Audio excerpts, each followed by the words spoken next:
So what's going on guys, Kade is here and welcome back to a brand new video. For today I will show you the top 4 best builds in 2022 for PvP and PvE in New World. So for each and every single build I will explain what attributes, weapon masteries and even weapon and gear perks you want to have. Then what gems and specific gear you want to use to get out your stats as much damage, defensives or healing as possible. Then as well I will show you the best gameplay of me using different weapons so you would know which abilities you want to use first on your enemies and much more. So if all this sounds interesting to you, then let's get right into it.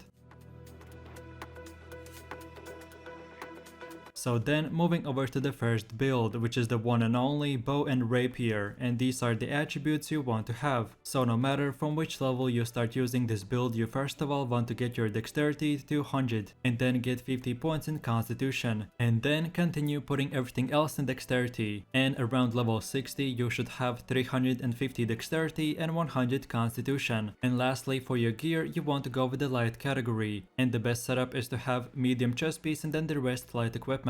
And later in the video I will explain more about these 450 points, but basically we get around 200 points from reaching level 60, and then the other 250 points we get from 550 to 600 item score gear, which for any build and class is very easy and cheap to get, especially at this stage of the game. But if you haven't reached this point yet, then don't worry and follow my previous instructions. So then taking a closer look at the first weapon, which is the bow, and these are the weapon masteries you want to have. So first things first, you want to unlock the first ability called the evade shot and then get these 3 perks. Then afterwards get the second ability called the poison shot and then get these 2 perks. Then from here let's move over to the other side and unlock the last third ability called the penetrating shot and then get these 4 perks, and that's it. Now from this point and onwards, you're for free to pick and choose which perks you want to unlock next. So then let's go over to the second weapon, which is the rapier, and these are the weapon masteries you want to have. So first of all you want to unlock right off from the start both these 2 abilities called the evade and riposte, and then afterwards unlock both these 2 perks. Then lastly get the third ability called the fleech and then get these 3 perks. And now let's take a closer look at the left side and get both these 2 perks. And now again from this moment you're for free to spend your points in whatever order you like. Okay, so now let's go over to the gameplay where I'll show you the best way to play this build. So first of all, let me explain you each ability and then what is the best spell combination to use. So we have the bow, and the first Q ability is called the poison shot, which gives you the ability to shoot an arrow, and when it reaches a target the arrow will explode and create a poison smoke, and enemies standing in that smoke will be taking damage every second. Then the second ability is called the penetrating shot,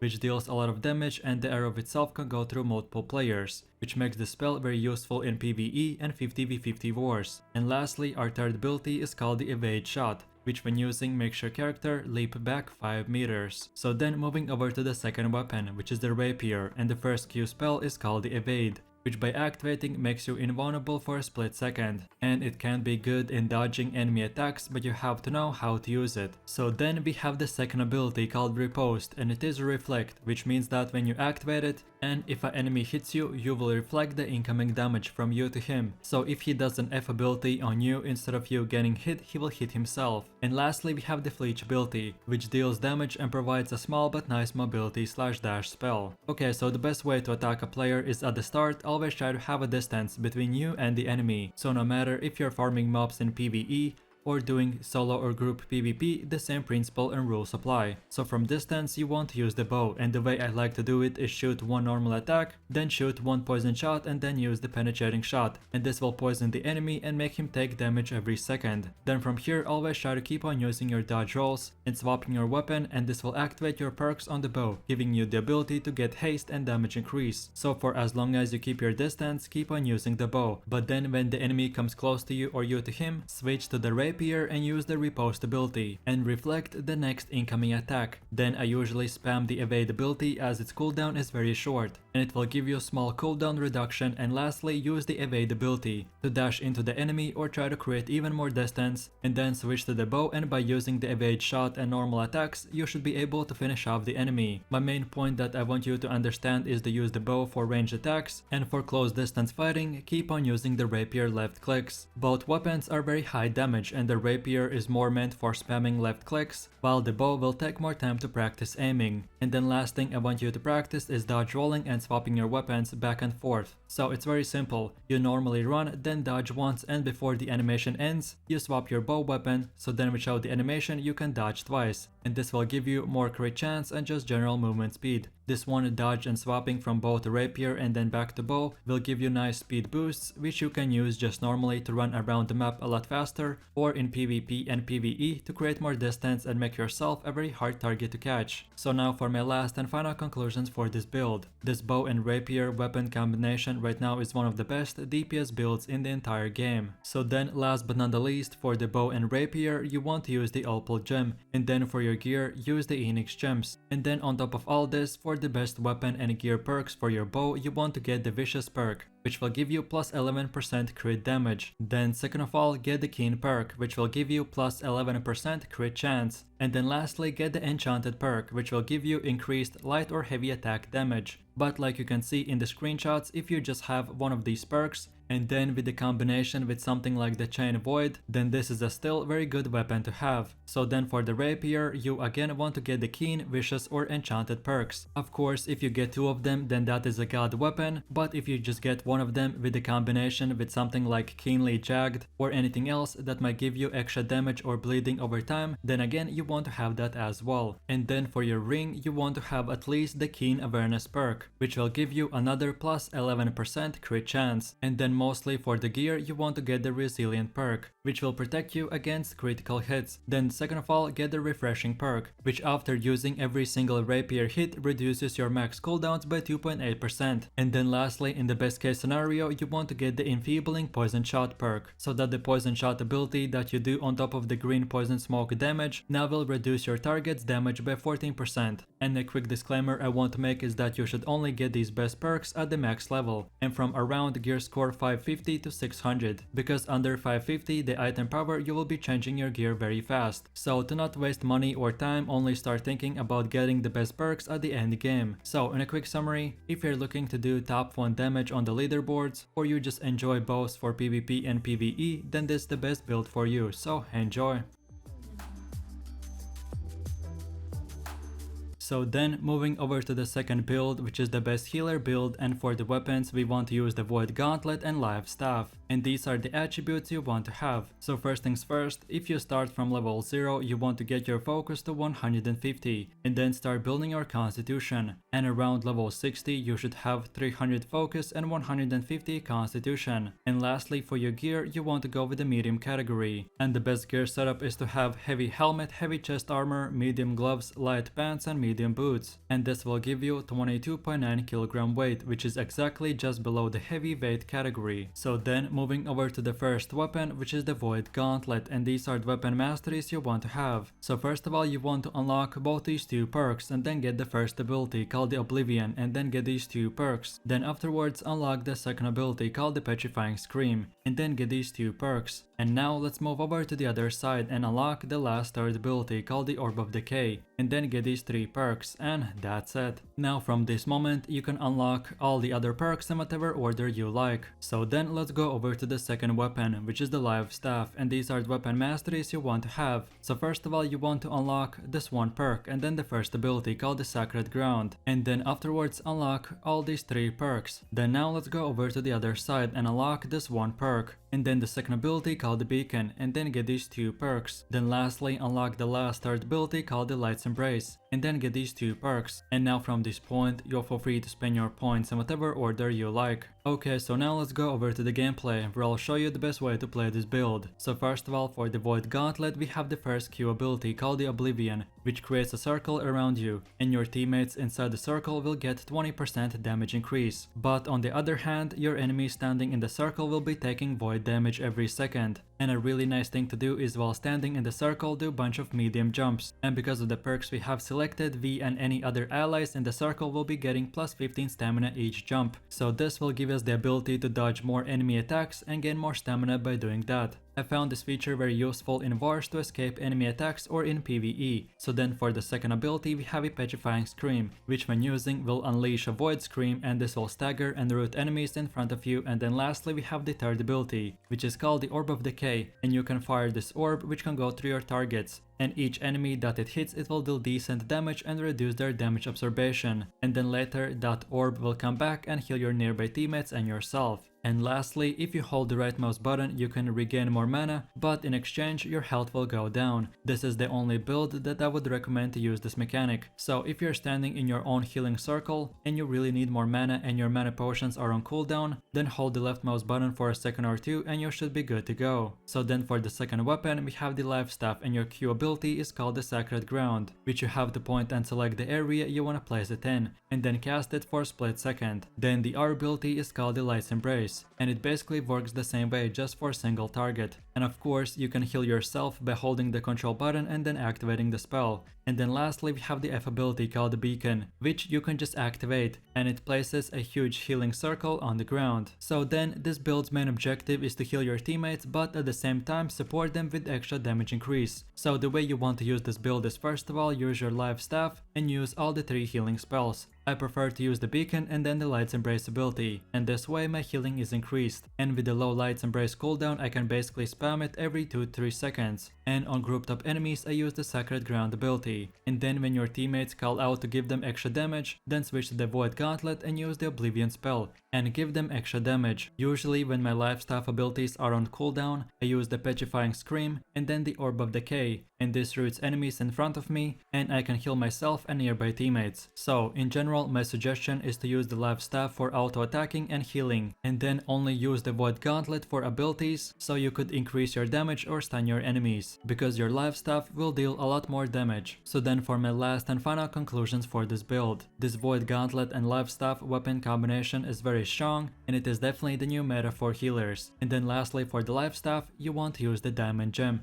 then for your Void Gauntlet get the Opal Gem, and then for all of your gear, rings, amulets and everything else use the Enix gems. And then on top of all this, for the life staff you want to get the Blessing perk, which will give you plus 20% healing bonus. And then for the second perk get the Refreshing move. So for each light or heavy attack that you will do, it will reduce your cooldowns by 2.8%. Specifically for the life staff you don't want to look for perks that will give you more damage, but instead look for perks that will give you more healing and faster cooldown time, so you could use your healing abilities a lot quicker. And then for the Void Gauntlet, like in the first build, you mainly want to get on Keen, Vicious or Enchanted, and if you get one of them then you have a good weapon. And then lastly for your ring you want to get the Sacred perk, which will give you about 8.4% on outgoing healing. And then moving over to your gear, and you want to mainly get the Resilient perk, which will reduce your critical damage that you take. Then get the second perk called Freedom, which will make any slow, stun or silence on you expire 7.5% faster. And then lastly on my gear I got the Petrifying Scream, which on successful hit reduces the enemy's healing by 28%, but mainly for your gear you want to look for Resilient and Freedom perk, and then take any other perks that will give you something extra for life staff or Void Gauntlet. And then lastly get the amulet that every single build should use, which is the Health perk that gives you 9.4% more maximum health, and that's about it. So in a quick summary, if you're looking for the best healer PvP and PvE build and you want to deal damage but at the same time support the rest of your teammates, then this is the best build for you, so have fun.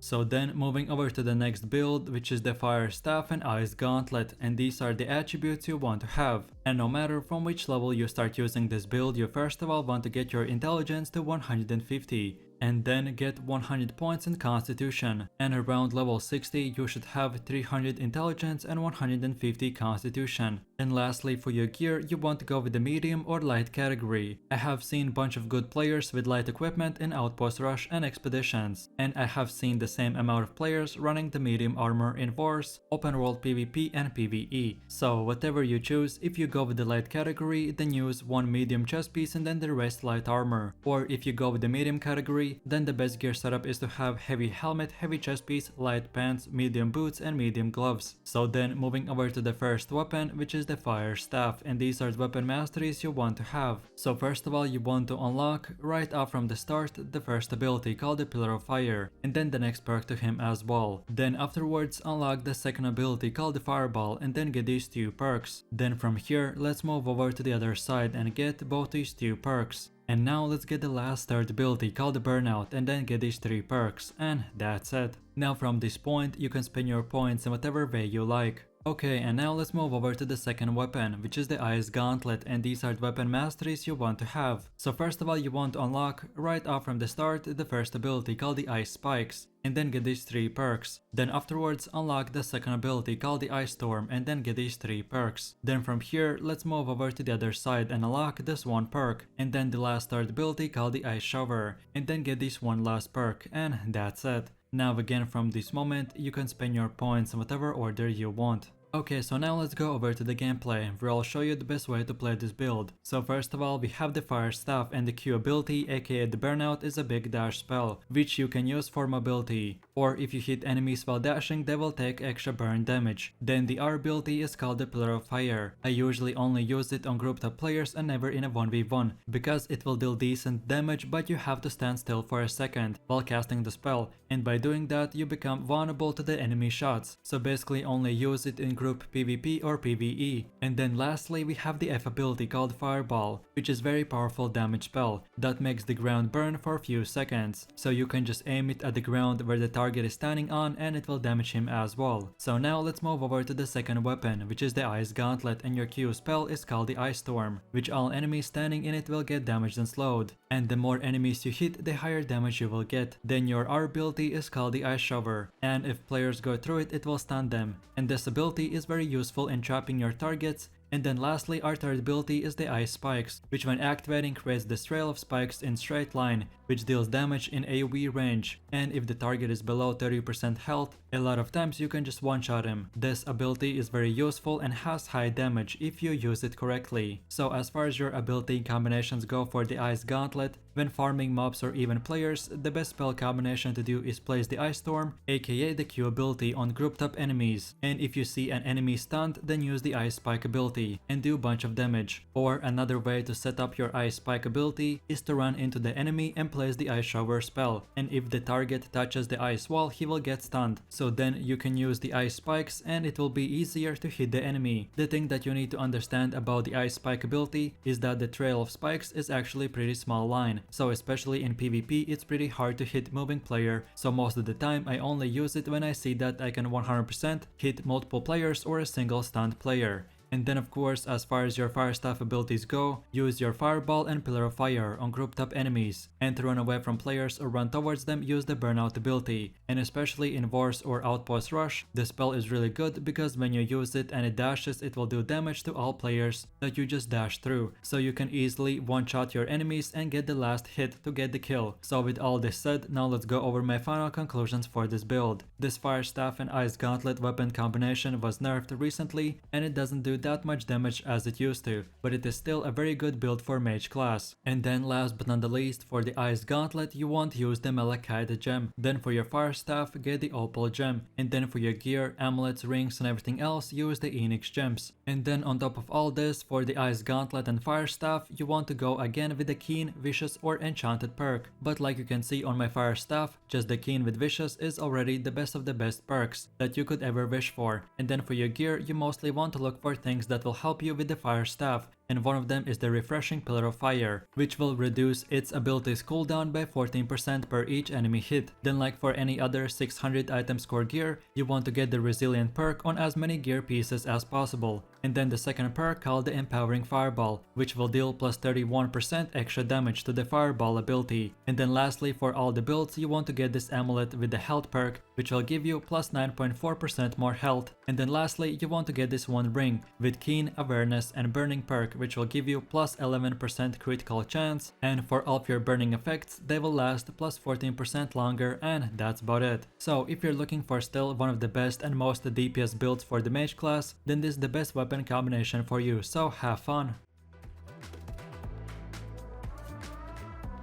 And with that said, now we have come to the last and final build, which is the Great Axe and Warhammer. And these are the attributes you want to have. So then, no matter from which level you start using this build, you first of all want to get your strength to 100 or even 150, and then start building your constitution. And around level 60 you should have 250 strength and 200 constitution. And then last but not the least, for your armor you again can make a choice to go with the medium or full heavy category. I have seen a bunch of players using the medium category and having the ability to have 3 medium jumps, and as a melee class it's pretty good. or on the other hand, being a bit more tankier is better for some other players. So I would recommend to try out both these setups and see which one you like better. But like I've said, both these options are good, it just depends on what your playstyle is. So then if you choose to go with the heavy category, you go with full heavy armor, and for your character to look better you can even equip a shield on your back. And then if you choose to go with the medium category, then for your setup you should be having heavy helmet, heavy chest armor, medium gloves, light pants and medium boots. So then for our first weapon we have the great axe, and these are the weapon masteries you want to have. So first of all you want to unlock the first ability, which is called the maelstrom, and then get these 3 perks. Then afterwards unlock the second ability called the gravity well, and then get these 3 perks. Then from this point, now let's move over to the other side and unlock this 1 perk. And then lastly unlock the last third ability called the charge, and then get these 4 perks. And now from this point, you're full free to pick and choose which perks you want to unlock next. Okay, and now let's move over to the second weapon, which is the warhammer. And these are the weapon masteries you want to have. So first of all you want to unlock this 1 perk and then the first ability called the shockwave, and then get these 2 perks. Then afterwards get the second ability called the path of destiny, and then get these 2 perks. Then from here let's move over to the other side and unlock both these 2 perks. And then lastly get the last third ability called the wrecking ball, and then get these 3 perks, and that's it. Now again from this moment you can spend your points in whatever way you like. So then let's move over to the gameplay where I'll show you the best way to play this build. So first things first, for your Great Axe Q ability we have the gravity well, which you can just aim and shoot. And if you hit a target in that electric storm, he will take damage and get stunned. Then the second ability is called the maelstrom, which performs a fast spinning attack, which deals damage and pulls targets closer to you.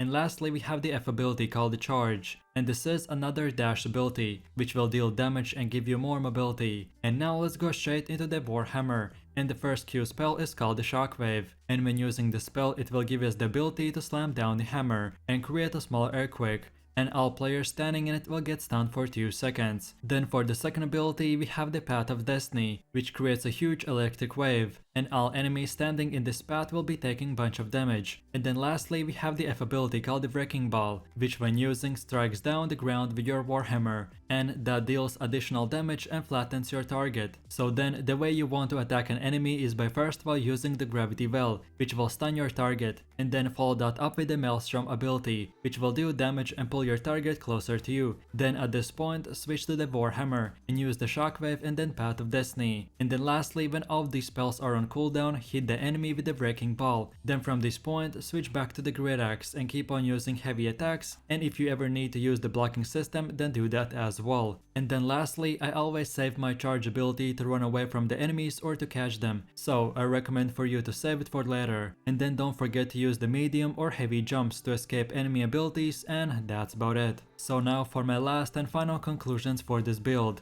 This great axe and warhammer weapon combination is very good because you can still survive for very long, but at the same time deal bunch of damage. So then last but definitely not least, for your warhammer and great axe for PvP you want to use the opal gem, and then for PvE if you want to be a tank then use the carnelian gem, and then for all of your gear get the Enix gems. And then on top of all this, for the great axe and warhammer you want to get the enchanted perk, which will give you 9.5% damage to light or heavy attacks, and then the second perk called the keenly empowered, which on a critical hit will give you plus 10% empowering passive. And then lastly get the mortal siphoning, or any other third perk that will give you a slight advantage for the other 2 best weapon perks. And then for your Javelry you want to again get the same amulet and the ring, which have the health perk that gives you 9.4% more health. And then use the second perk called the Keen Awareness, which gives you another plus 11% critical chance. And then lastly for your armor you mostly want to get the Voidband gear with these 2 perks called the Resilient and Invigorator, which makes your character take less critical damage, and any disease, weaken or exhaust expires 7.5% quicker, and that's about it. So if you're looking for a tank / melee bruiser build, then this is the best weapon combination for you, so enjoy.